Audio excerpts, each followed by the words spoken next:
time for the Team Sonic Racing review for the Nintendo Switch.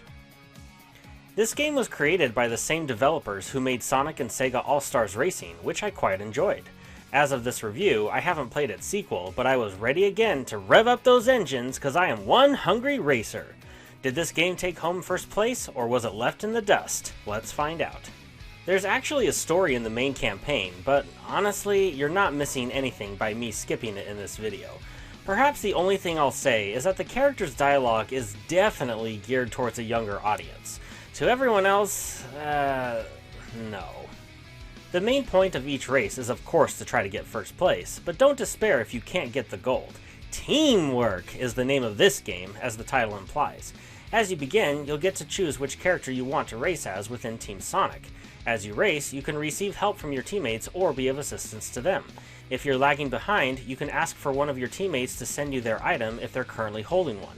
If you spin out due to getting hit, a teammate can pass right next to you, thereby giving you a huge boost of speed, allowing you to get back into the race quickly.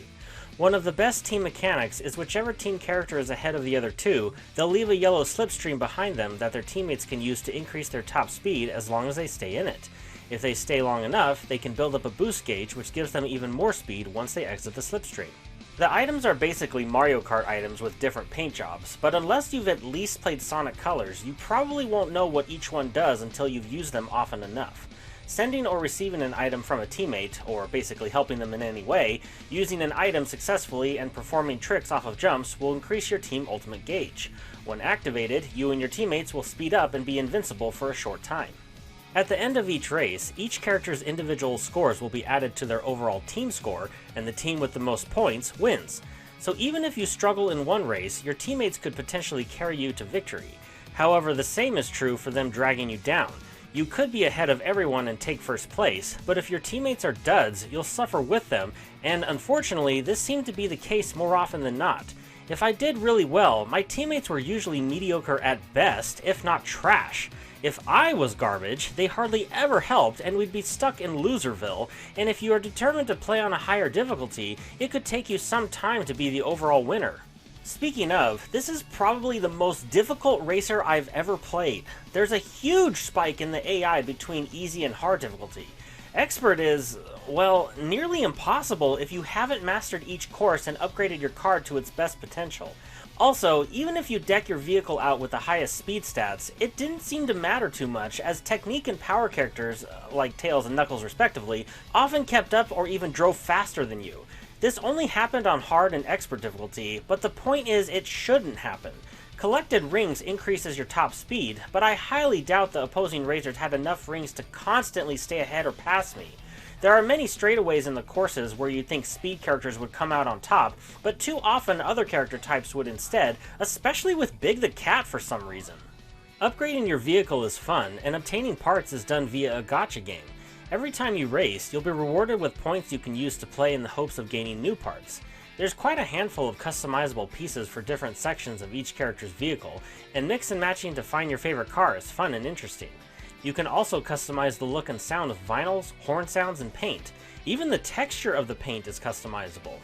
Each course looks fantastic. So much detail and spectacle, particularly on the casino tracks.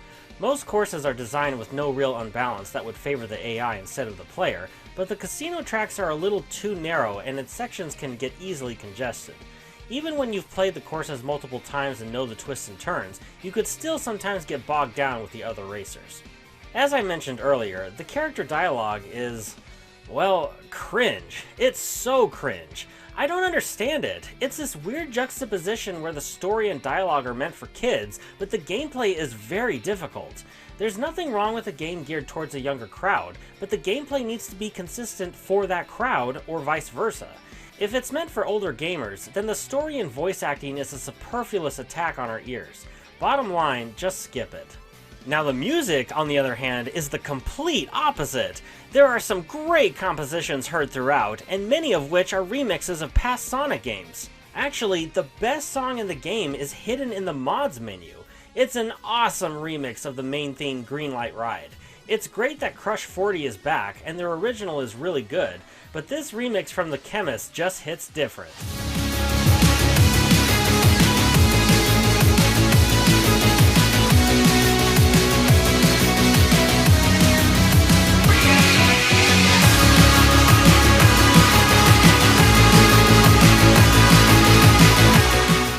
I tried playing the online multiplayer, but either the servers are down or no one plays it because after trying for a long time, no one showed up.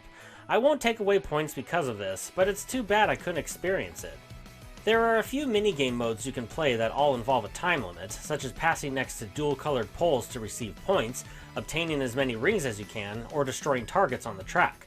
Some of them are just brutal in their difficulty, and you'll need to be near perfect to obtain the highest rating possible. This Sonic and Friends and Enemies racer is a fun one, but its difficulty spike is surprising and unfortunate. I don't mind a good challenge, but having to constantly restart a race or Grand Prix because the opposing AI makes nearly no mistakes, or because your teammates don't know how to drive, or sometimes both, isn't exactly fun. The courses are well designed and aesthetically exciting, the mods and customizable options for your vehicles are really nice, and the music is excellent. And even though the difficulty can seem too high at times, it's not impossible and feels great when you and your team work well together, especially when your teammates are your friends and not the crippling AI. I wish there were more courses, but the lack of quantity is made up for the quality, and overall, it's a fun, unique racer. This game gets a 4 out of 5 with the title of Awesome. Merry Christmas!